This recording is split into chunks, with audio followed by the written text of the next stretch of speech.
नमस्ते। ललन टॉप की team Covid की ज़मीनी स्थिति का जायज़ा लेने के लिए निकली हुई है और हम बिहार के सहरसा ज़िले में ये महिषी ब्लॉक है, उसके अंतर्गत ये राजनपुर पंचायत पड़ती है, जिस इलाके में हम खड़े हैं। हम कोविड की रिपोर्ट के लिए कोसी नदी को पार करके उस तरफ गए थे। हम लौट के आ रहे थे, हमने देखा यहाँ पे काफ़ी भीड़ है। तो ये भीड़ क्यों जमा है? क्योंकि फोरकास्ट था, वेदर फोरकास्ट सुबह हमने भी देखा था, उसमें बिजली गिरने की आशंका जताई गई थी। और जिस दिन से यास चक्रवात की वजह से जो मौसम ख़राब हुआ वो अभी तक उसका असर बना हुआ है। बीच बीच में बारिश होती रहती है और बिजली भी गिर रही है। और यहाँ इसी जगह एक 55 वर्षीय वृद्ध व्यक्ति थे जिनके ऊपर ठनका गिरना बोलते हैं स्थानीय भाषा में, बिजली गिरी और उनकी मौत हो गई।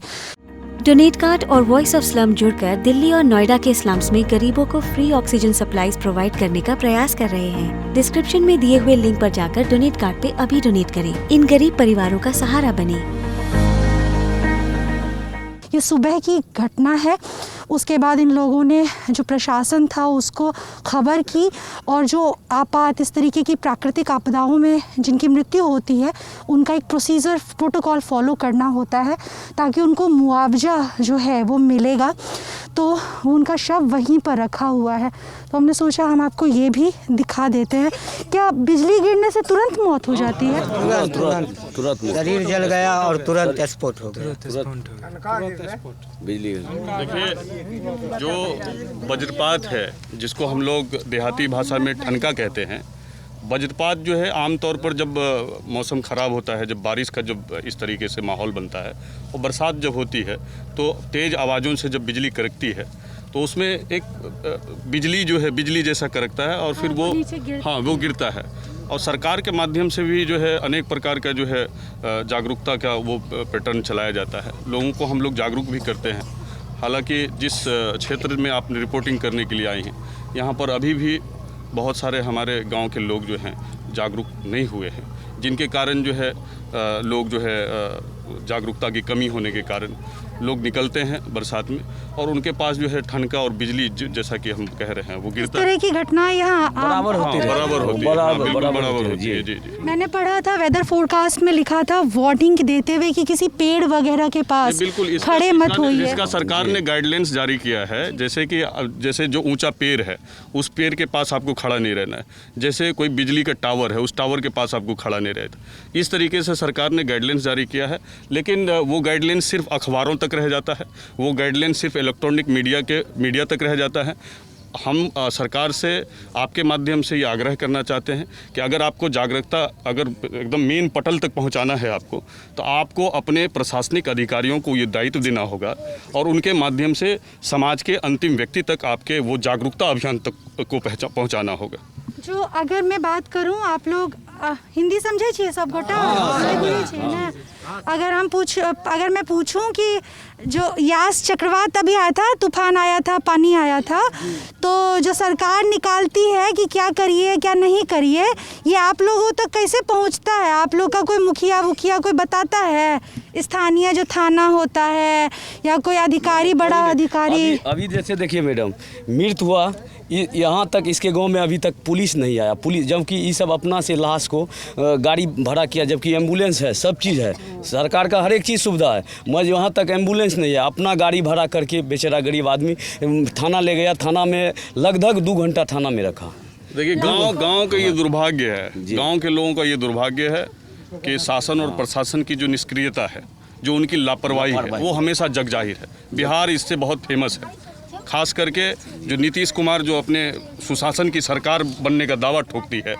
मैं नीतीश कुमार को कहना चाहता हूं कि वो ज़मीन पर आए, आप गांव आकर के आप गांव के लोगों से मिले और गांव के लोगों को दर्द समझें आप उनका, तब आपको पता चलेगा कि यहाँ कोई ऐसा टेबल नहीं है जहाँ पर भ्रष्टाचार नहीं है।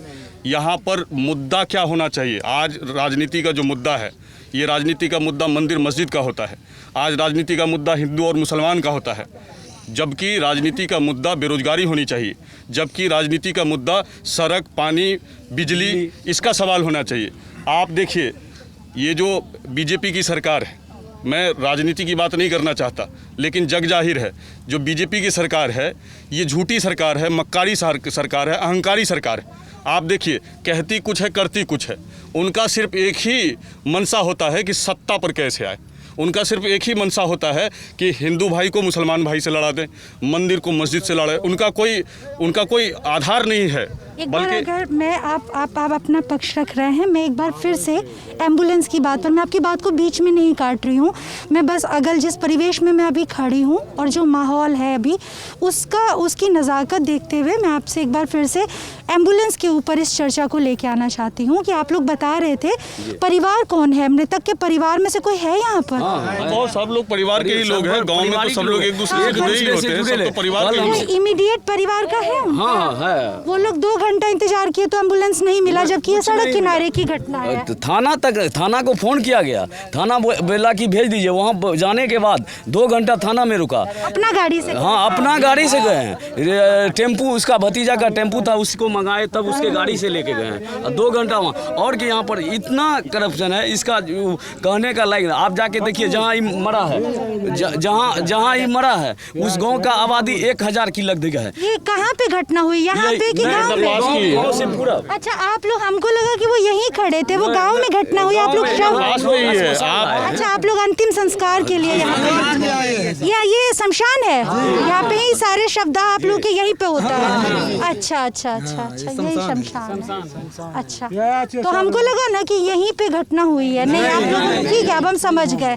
कौन सा गांव में हुआ है ये? बिशनपुर पुरनवास, राजनपुर पंचायत के अंतर्गत पुरनवास एक टोला पड़ता है, उसी टोले में ये घटना हुई है। अच्छा, ये सब पहले जो था ना मैडम, ये कोसी नदी का उस पार रहता था, तो सरकार इस पार ये लोग को जमीन मुहैया कराया है हर पंचायत का। पुनर्वास ऐसा ही गांव होता है कि जो एक जगह को उठा के किसी वजह से दूसरे जगह बसाते हैं। यहाँ पर लगभग 1000 की आबादी है, सब आ गया कटा। वहाँ पर न स्कूल है, न पानी का व्यवस्था है, कुछ कहीं नहीं है।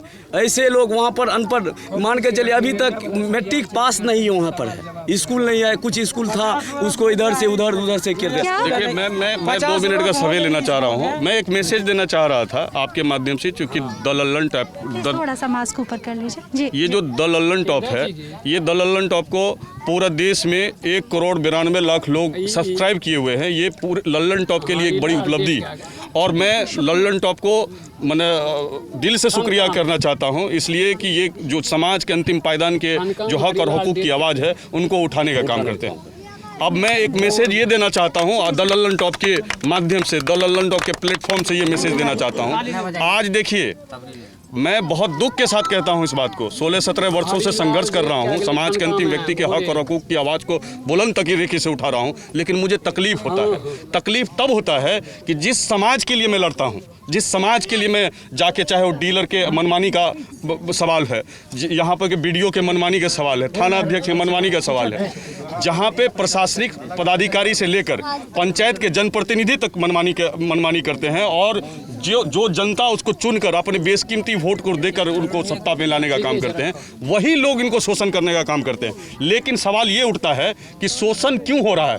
उसमें हमारी भी गलती है, क्योंकि जब हम धोती कुर्ता पर बिक जाएंगे, जब हम 500 रुपया लेकर के बिक जाएंगे, और हम जब 500 रुपया लेकर के 5 साल के लिए अपनी जमीन को गिरवी कर देंगे, तो फिर ऐसे जनप्रतिनिधि के पास जाकर मेरा कोई दायित्व और मेरा कोई अधिकार नहीं बनता है। इसलिए मैं पूरे देश के जनता से आग्रह करना चाहता हूँ कि जो लोग आपको धोती कुर्ता देते हैं चुनाव आने के बाद, चुनाव जब नज़दीक आता है, जो लोग आपको पैसा दे करके आपके वोट को खरीदना चाहते हैं, कम से कम ऐसे लोगों को आप अपना मत नहीं देंगे। जी बिल्कुल, आप जागरूकता की बात कर रहे हैं। ऐसे लोगों को आप अपना मत देंगे जो लोग अच्छे हों। जी बिल्कुल, जो मतदान, जो आप कह रहे हैं मतदान के अधिकार का सदुपयोग होना चाहिए। आप लोगों में से कितना लोग के पास मास्क है घर में? मास्क है घर में? हाँ, सबके पास मास्क है। पहनते नहीं है? पहनते हैं। ठीक है, आप लोग हाँ तो नहीं आया, ये हर साल में कोई लगाया कोई नहीं लगाया, वैसे ही चलाया। हाँ। दिन भर तो दिमाग लोग को चक्कर दे दिया। क्या हो गया हाथ से? जब मेघ पड़ने लग गया तो एक घर के आदमी मरने वाला रहा, 2 घर गिर गया सफाई, तो कैसे के लिए सो तुम मैथिली में की कहे छी जे घर कैसे पड़ले ककरो? घर गिर गया, आदमी के ऊपर। अच्छा, ककरो घर रहे से आदमी के ऊपर घर खस हाँ, तो वही लागल 2 घर गिर गया। ओकरे लागल दुटार घर खस पड़ले। गिर गया। अच्छा, कहिया? रात में। कल रात में। कल रात को इनके गांव में बारिश सुबह 5 बजे इनके यहाँ जिस गांव की है वहाँ पे एक घर गिर गया। उसके व्यक्ति वो आदमी के जान बच ले। हाँ, जान बच गया। जान बच गया। ठीक है, जान बच गई, लेकिन 2 और घर गिर गए। कुल मिला के 3 घर गिरे हैं। तो ठीक है, अब जाते हैं, आगे बढ़ते हैं। कोई भी आपको मास्क में नहीं दिखता है। वो अंतिम संस्कार में और कहना है कि जल्दबाजी में, लेकिन वो हैबिट नहीं डेवलप हुई है। ठीक है, हम और भी जगहों पर जाते हैं, जो दिखेगा आपको दिखाएंगे। शुक्रिया हमें देखने के लिए। मेरा नाम है स्वाति और कैमरे के पीछे मेरे साथी अमितेश।